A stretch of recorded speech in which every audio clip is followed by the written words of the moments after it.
Alam niyo ba girls na marami ring mga pamamaraan para ma-miss kayo ng isang lalaki? Tama ang narinig nyo. May mga galawang kayo or mga actions kayo na makakapag-trigger sa hormones ng lalaki o sa kaloob-looban ng isang lalaki para ma-miss ka niya. Yes, maraming bagay.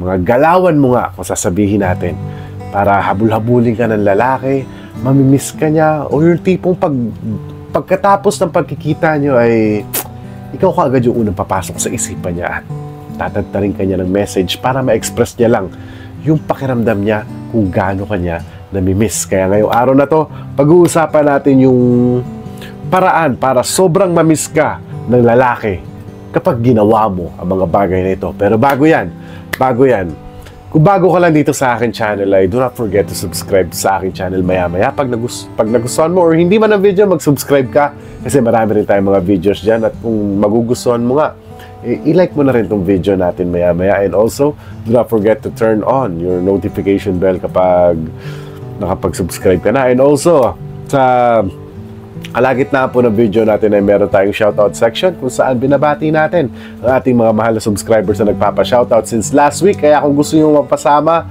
i-write down nyo lang po yung mga pa-shoutout nyo, yung mga birthday, pabati sa sarili nyo, pabati kung kahit kanino dyan, mahal nyo sa buhay or kahit anuman. Kung gusto nyo lang marinig yung pangalan nyo. And also meron po tayong bagong portion dito na ima-my day kita. Ima-my day kita. Hindi sa Facebook pero sa Instagram. Yes, sa Instagram po kita ima-my day. And yung kailangan nyo lang gawin mag-follow lang po kayo sa Instagram ko. Yes, kung naka-follow ka sa Instagram ko and naka-subscribe ka sa YouTube channel ko na to ay automatic ima-my day ko po ang mga pangalan ninyo. Maybe bundle na mga pangalan ng mga subscribers ko para to show my gratitude kung gaano ko kayo kamahal, di ba, sa aking YouTube channel. Kaya, yeah, without no more further ado, ano pa ba? Wala na. Without no more further ado, let's start our topic for today. Sobrang mamimiss ka ng isang lalaki kapag ginawa mo ito sa kanya. Number one is yung pinaka-obvious, is yung household chores o yung mga gawaing bahay.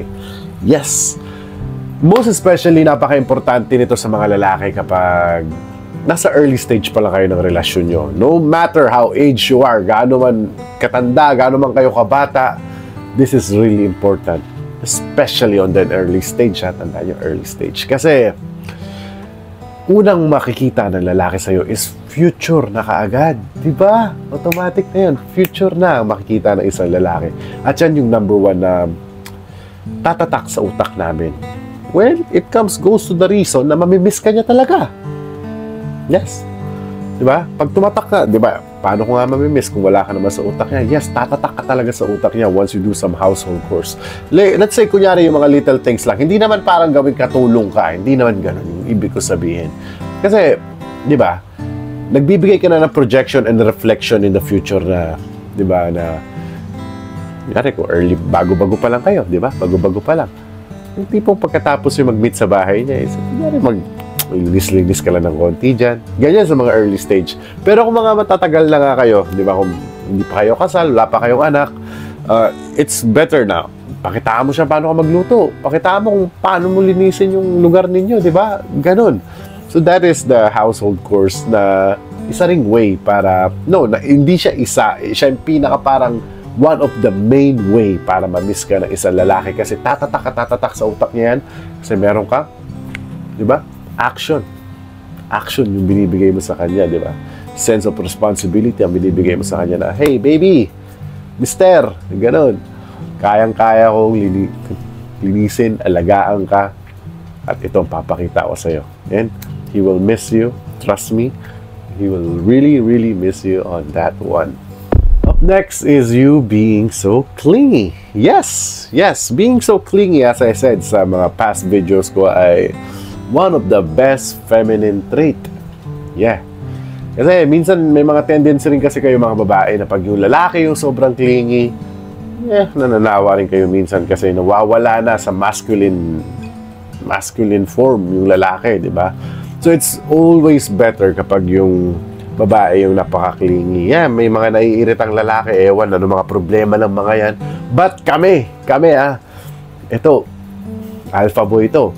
Gustong-gusto ko babaeng, I mean, suplado ako sa in real life, hindi ako namamansin masyado. Yun yung ano nila, pag hindi ko kakilala. But, outside, kung titingnan man nila ako na medyo matigas man yung aura ko. Kasi, 6-footer ako eh. 6 foot po yung height ko.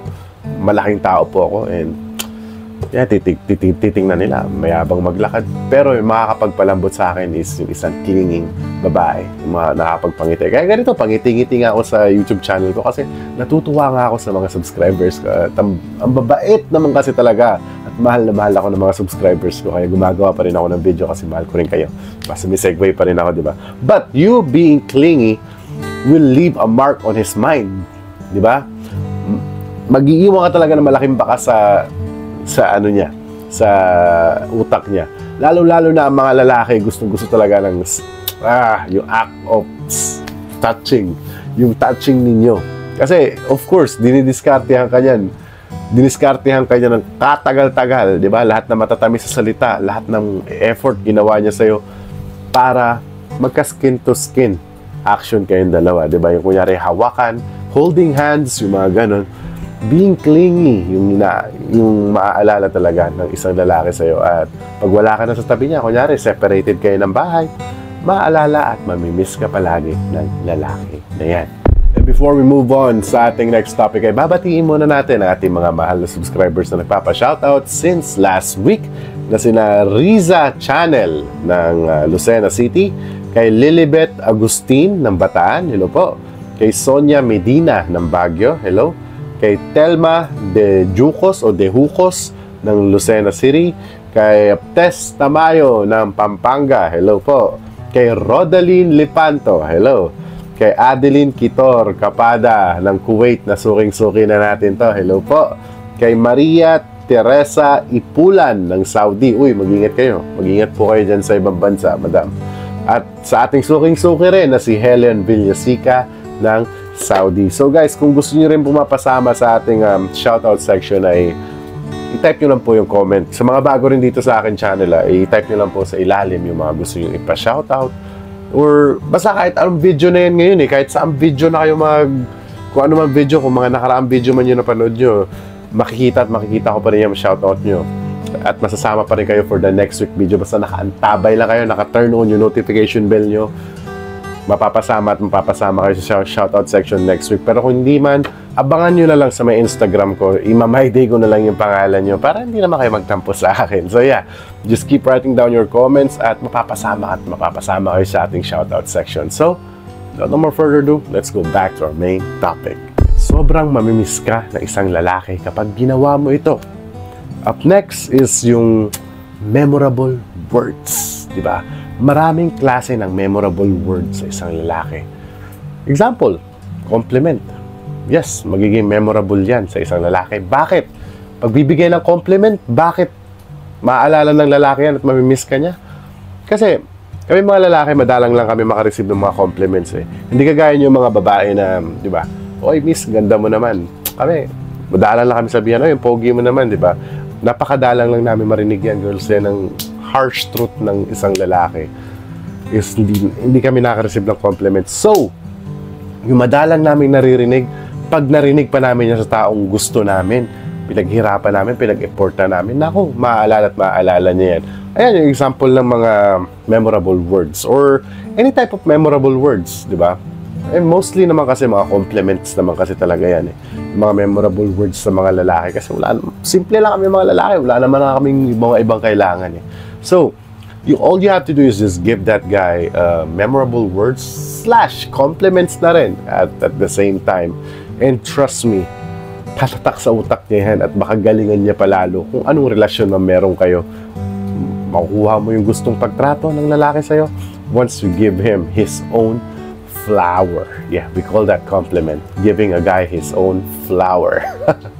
And last but not the least, na magpapamiss sa'yo sa isang lalaki pag ginawa mo to, kapag inispray mo yung paborito niyang pabango na naamoy niya sa'yo. Yeah. ba? Counterintuitive sa mga ibang sinabi ko, but yeah, this is really true. Kasi scent is really, really important. Yung tipong pag na may naamoy siya, di ba, tahimik nga lang yung mga lalaki eh. Kasi minsan may nakakaparehas ng amoy. May makakasalubong. Ayan yung amoy ng ex ko dati. May mga ganon. But, kalimutan natin muna yung mga ex. Yung present nyo muna kasama ngayon. Baka hawaii mo yung jowa mo ngayon dahil sa ex niya. So, yeah. Kapag naamoy niya yung favorite scent niya sa'yo, na which is the first time na nagkita kayo, binigyan ka na kaagad niya ng compliment doon, is you have to wear it all the time. And trust me, didikit siya sa damit niya. Big tendency pag uwi niya sa bahay, maamoy at maamoy niya. At ikaw talaga yung unang papasok sa isip niya. Baka mapag-usapan niyo pa yan. Babe, mahal, baka yung ano mo, yung pabango mo, nakadikit pa rin sa ano ko, na-miss kita tuloy. Ganon. Diba? Ganyan lang kami kasimple mga babae. So, all you have to do is just spray your own scent para mamiss ka ng isang lalaki. So, sana may natutunan na naman kayo ngayong araw na to sa ating topic. At kung nagustuhan mo nga itong video natin, ay do not forget to leave me a like. At kung di ka pa nakapag-subscribe, subscribe mo na rin itong ating channel. And do not forget to turn on your notification bell. And also, keep writing down your comment. Napaka-importante po nun. Parang dami na, wala pa naman nagtatampo Wala pa naman nagtatampo. Lahat ng mga pangalan nila nabanggit ko sa channel ko. And also, kung interesado lang kayo ulit, para i-my day ko rin kayo. Is i-follow nyo ako sa Instagram. Para i-my day ko kayo, Yan. Nandyan yung ano sa description box down below, yung link ng aking Instagram. Kiklik nyo lang po yan. Dadaling kayo sa Instagram ko.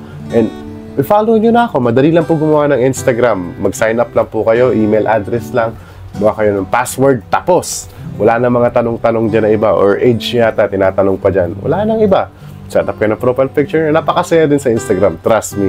So, yeah. Don't forget to follow me on Instagram para makita nyo rin yung mga personal life na nangyayari dito sa akin sa South Korea outside YouTube. So, once again, thank you so much for watching at lagi niyo tatandaan, mahal na mahal ko kayo.